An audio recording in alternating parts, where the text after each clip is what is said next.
Being a real estate agent is a taxing occupation with no guarantee of financial success. The unpredictability of housing markets often weighs heavily on the minds of realtors, whose livelihood can drastically change overnight. Sometimes their methods of coping with that stress are less than ideal. The following 10 entries examine unscrupulous and depraved characters whose appalling antics will leave one questioning whether to hand over their keys to a trusted real estate agent. You might just be better off listing your home as for sale by owner. Number 10. Competition. In a competitive and volatile housing market, brokers can become resentful, disloyal, and quite unhinged.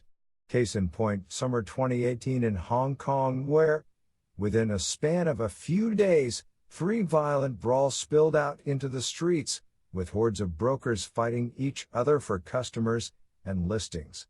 The vicious competition-fueled clashes have caused the Estate Agents Authority, EA, to investigate the matter in an attempt to find a resolution to the loathing and violence. The EA concluded that agents who indulge in future throwdowns are subject to having their licenses revoked for up to 3 years. In the Western world, hostility between brokers is a little more subtle but still involves illegal activity. In 2012, Nathan Andrew Dunham of Sarasota, Florida, was arrested after he was caught stealing competitors' signs outside their firms and along residential sidewalks. When asked by a deputy to open his trunk, the 29-year-old broker had an impressive stash of 37 signs belonging to local realtors. Though not as determined as Dunham, 60-year-old Cape Cod realtor James Regan III was booked into jail in 2016 after he, too, was caught stealing around a dozen signs.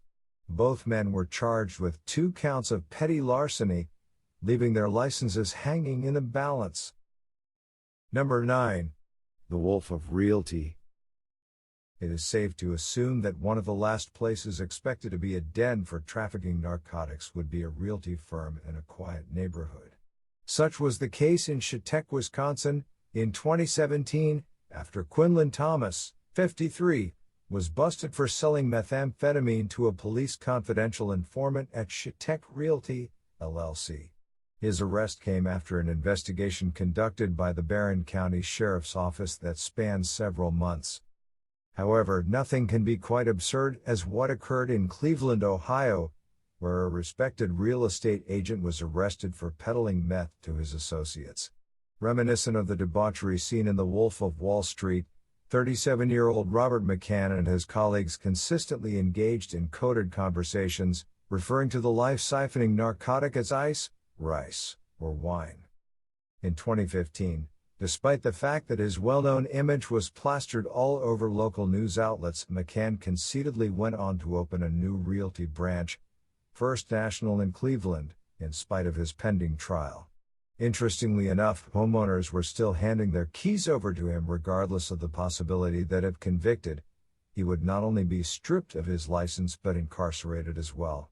As if to pull on the public's heartstrings, McCann stated that his surprising downfall was solely due to the stress he endured following the breakdown of a relationship. How endearing! Number 8. Convenient listings. Love is often blind not only to the eye but to one's logic.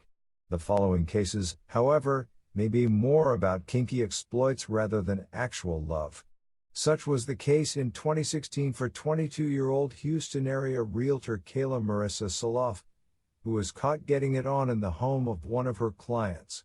Responding to a possible burglary, police discovered Saloff and a male companion in a passionate rendezvous on the floor in one of the rooms of the vacant residence. In the end, the adoring duo was charged with criminal trespass after her former client pressed charges. Surprisingly, such raunchy bedroom acrobatics in listed homes are nothing new and are, frankly, more common than one may realize.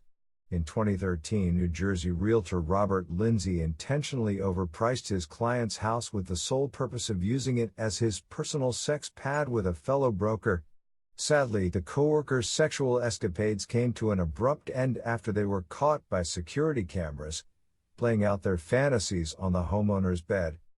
The award for indecency and mistrust, however, goes to Michigan agent Scott Alge, who had sex in at least 6 homes.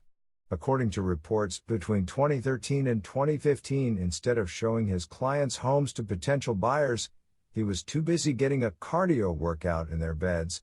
Even more audacious is the fact that he allowed a female companion to conduct therapy sessions with her professional counselor in at least 2 of the homes. For Alge, his perverse heyday ended after a fellow realtor intercepted his wife's text detailing their scandalous trysts. Love is blind. Number 7. Dirty Old Man. In 2013, dissatisfied and perturbed with their previous realtor, a couple in Arlington, Virginia, hired 60-year-old Stephen Brum as their new agent to list their home. From all appearances, Brum was the perfect match for an apprehensive household, given the facade of his frail and calm demeanor. Nonetheless, webcams installed throughout the home captured an unsettling perversion. While the couple was away, Brum entered the house and, in a hasty manner, headed straight for the master bedroom. As the cameras rolled, Brum could be seen rifling through the wife's closet and underwear drawer like a child rummaging through a mountainous pile of gifts on Christmas morning. Perplexed by the variety of colorful and fragrant selections to choose from, the decrepit, dirty old man eventually settled on a negligee.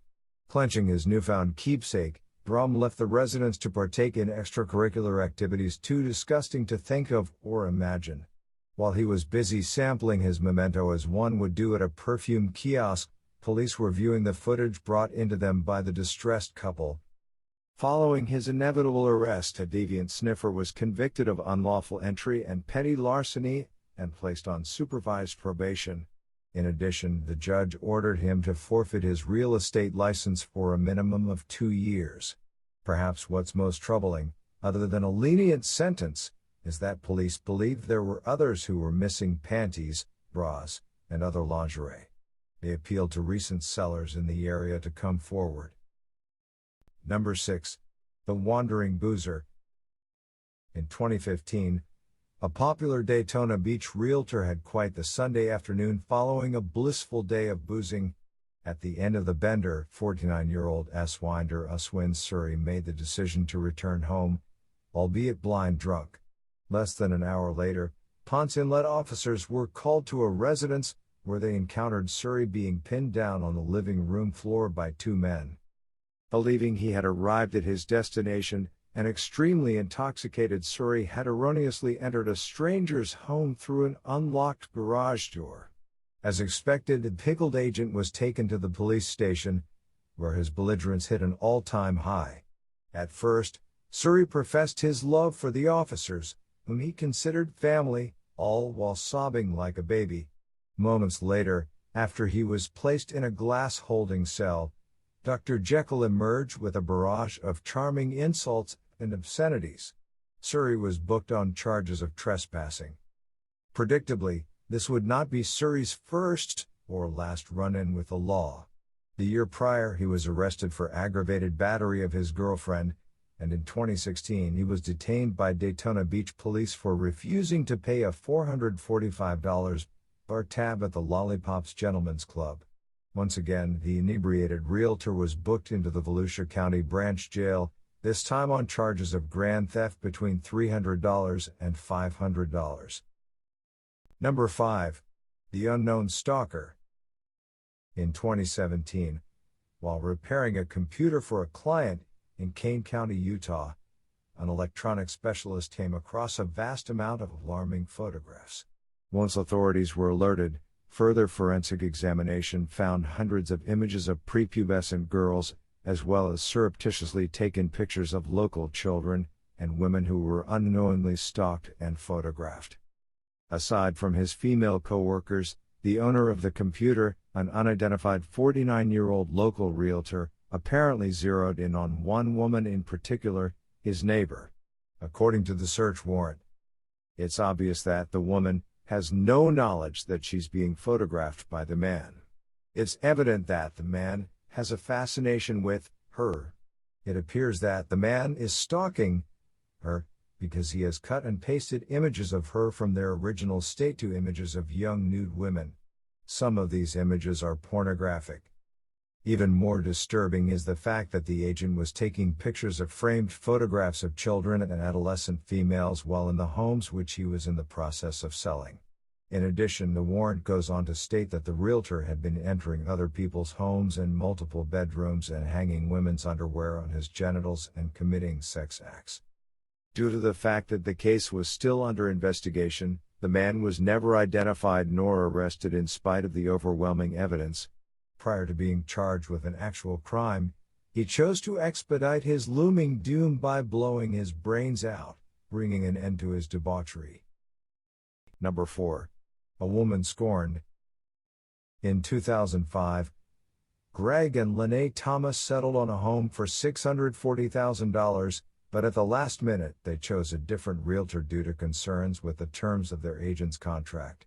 3 years later, Sandra Haddad, 49, would seek retribution for the commission she lost. After recruiting 4 13-year-old boys, 2 of them family friends, Haddad sent the youths to the Thomases' residence armed with vegetable oil and spray paint. As the couple vacationed, the boys smashed windows and outside lights, spray-painted vulgar language and images on the walls and fence, and permanently stained the driveway with oil, totaling $17,000 in damages. In time, the identity of the culprits came to light. The boys were charged as juveniles with felony criminal mischief, while Haddad saw handcuffs and the back of a squad car. With the cards verily stacked against her, not to mention the boys' immediate confession, a sullen Haddad pleaded guilty to 4 counts of contributing to the delinquency of a minor and a misdemeanor count of criminal mischief. As part of her plea deal, she was ordered to serve 200 hours of community service removing graffiti, 15 days of home detention, and 4 years of supervised probation, as well as to attend anger management classes and pay the Thomases $17,075 in retribution.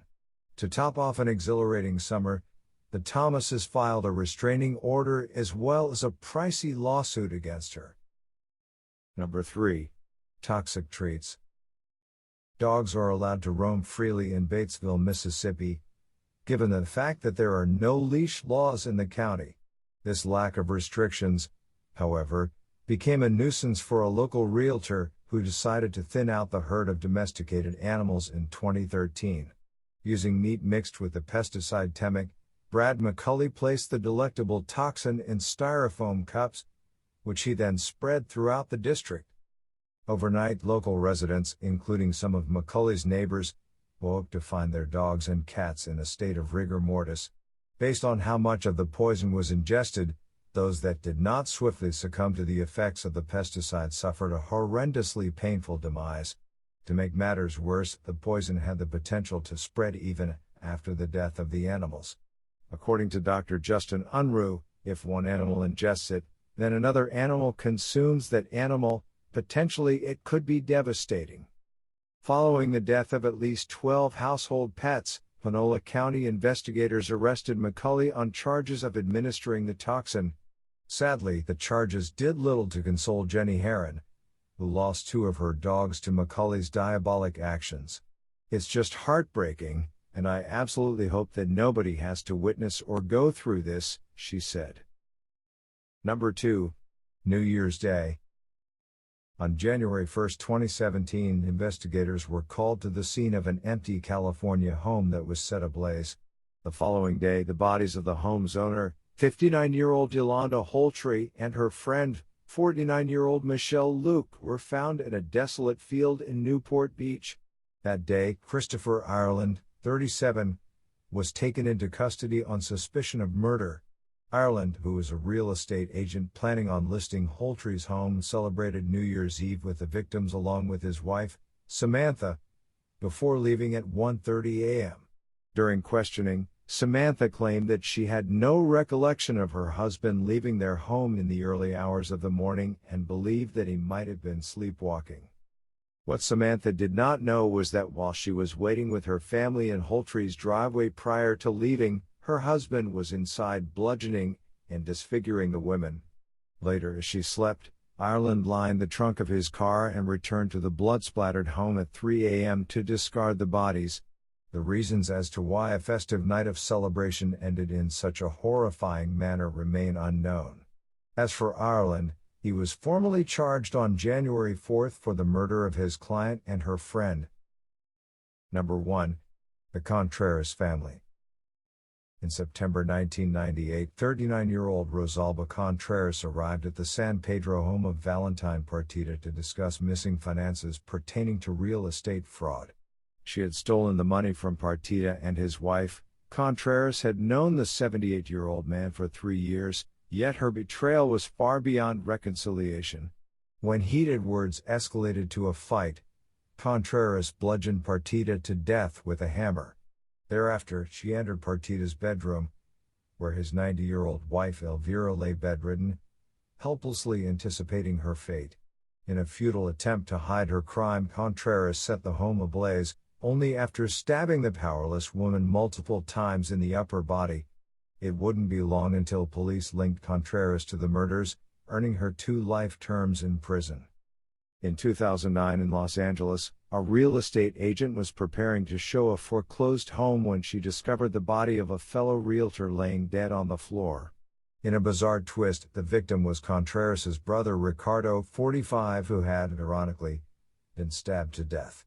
According to family members, Ricardo had gone to show prospective buyers the home on the day he went missing. To date, his murder has yet to be solved, and although police see no immediate evidence tying his death to his sister's butchery, questions continue to loom.